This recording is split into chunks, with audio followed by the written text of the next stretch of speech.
went from earning 18 grand a year to earning 6 digits in just under 3 years in business. And I truly believe that it was these 7 traits and habits that helped me hit the 6-digit mark in just 3 short years in business, and then keep hitting every financial goal I set for myself since then. Hi guys, if you're new here, I'm Irina and I'm a practicing accountant in Chicago, Illinois. And on this channel, we explore all things accounting, personal finance, self-development, and business. So let's get straight to it. Number 1, close the learning gap. If you don't know where to start with this one. It sounds like such an obvious one, and it's one that is constantly overlooked, and that is to close the learning gap that the schooling system has created. Education at schools is tailored at getting good jobs, getting promoted, earning a high salary, and then we are told to save part of our pay, the pay that the taxman doesn't take from us. They tell us to put this money into savings accounts with interest rates that don't even keep up with inflation, and they tell us to invest into 401ks, which are managed by someone else who's making money doing it. That's where the problem is. Building true wealth under this paradigm is mathematically impossible. In fact, the schooling system is designed to keep most people poor, or at least keep them working hard for their entire lives just to keep their head above water. We've been so brainwashed into this ideology that most people think that this is the way it is and that there is no alternative, that there is nothing else to do. They don't teach us about financial literacy in schools. They don't teach us about mortgages, about taxes, about credit scores, about corporate structures, or managing your finances. They don't teach us none of that. So it's up to us to close the financial literacy gap and educate ourselves on these topics. Read the books, watch the YouTube channels, listen to the podcasts, because a lot of building wealth and creating separate income streams is about keeping the money you make and making it grow for you. Number 2, the spotlight effect. This is one that used to really hold me back, but when I got over it, it was a very liberating feeling for me. I was always worried about what other people thought about me doing something, what my family would think, what my friends would think, what my colleagues would think. But as I got older and I learned that with time that no one actually cares about what you're doing, there is this phenomenon in psychology called the spotlight effect. And the basic idea is that we go through our lives thinking there is a spotlight trail on us and only us, and everyone is looking at what we're doing and they're judging it. But the reality is we are only the center and focal point of our own story. We are just a small snippet in everyone else's. There's a famous quote that says you'll become way less concerned about what other people think about you when you realize how seldom they do.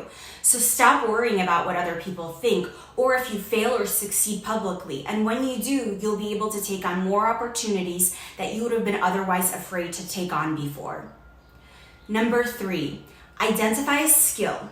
Identify a skill and work on it, promote it, and just continue to believe in yourself. This really helped me narrow things down and learn new skills that I had never used before, and skills that I wasn't good at, like sales. I've been an accountant my entire adult life and had barely worked sales or learned sales. First, figure out what you think you want to do, then find a mentor who can teach you how to do it.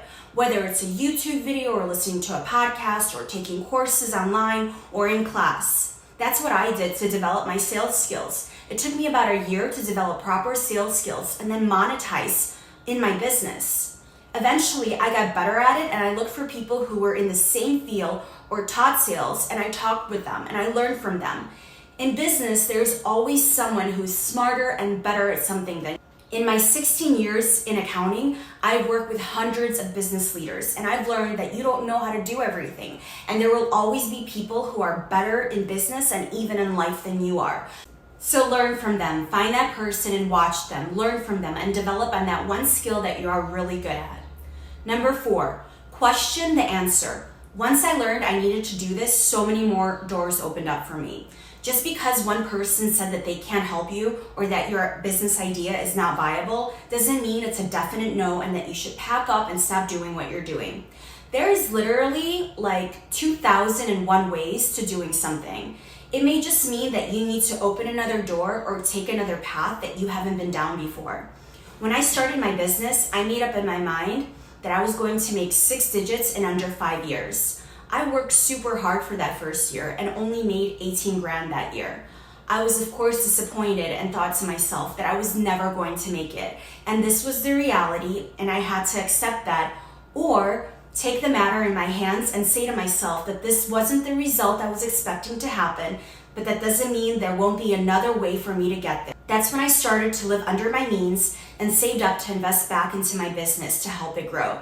So there is not one road or one person that can help you get there, or one company that will help you achieve it. You may have to take a couple of detours and a lot of rejections and setbacks, but honestly, and you will hear me say this time and time again, when there is a will, there is a way. So if you want to take away one thing from this video, let it be that. Number 5, money in means money out. This one is one of the most important ones, and I wish someone drilled this into me earlier. I know so many people that have well-paying jobs and earn a lot, and they say they want to start all these side hustles and start building passive income streams, but they don't want to spend any money to get started. And I think this is a really self-limiting thought, because they're spending on all these depreciating assets, they're going out on all these vacations and fancy restaurants, but when it actually comes to investing that money into a business or some sort of investment, whether it's to learn a new skill or pay for a subscription even, they don't want to do it. It gets to a point with almost any venture that in order for you to scale it or get it to the next stage, you're going to have to spend some money. And sometimes spending the money means to free up your time so that you can even start the venture in the first place. Before, I used to think I will just do everything myself. I would spend days trying to learn new techniques and ways of doing things instead of paying someone else to do it. But that mindset of saving money at the cost of your time can't follow you to financial wealth and abundance. Number 6, FOMO will hold you back. FOMO is fear of missing out. FOMO is when you see your friends living their best life on Instagram, eating out all the time, buying a new car, or going on vacation, and it takes a lot of willpower to say no to these things when everyone around you is doing it. If you let FOMO get in the way, you end up spending money on unnecessary things trying to keep up with the lifestyle you're seeing other people live. You'll end up spending a lot of time and money on the wrong narrative, and everyone will feel FOMO or fear of missing out at one point of their lives or another. Stephen Covey, the author of 7 Habits of Highly Effective People, says, you have to decide what your highest priorities are, and you have to have the courage to pleasantly, smilingly, unapologetically to say no to other things. Now, I'm very clear in the direction I'm going and where I want to be in 5 years' time or 10 years' time. And whenever I see someone post something on social media that makes me feel like I'm not living my best life, then I just remind myself that this is all because of this meaning, that in the end, that these small sacrifices that I make now will all be worth it. Number 7, action before overanalysis. This is one that has probably had the biggest impact on me. If there's one thing that was keeping me in the same place for year after year, is the tendency to just overanalyze before just doing the thing.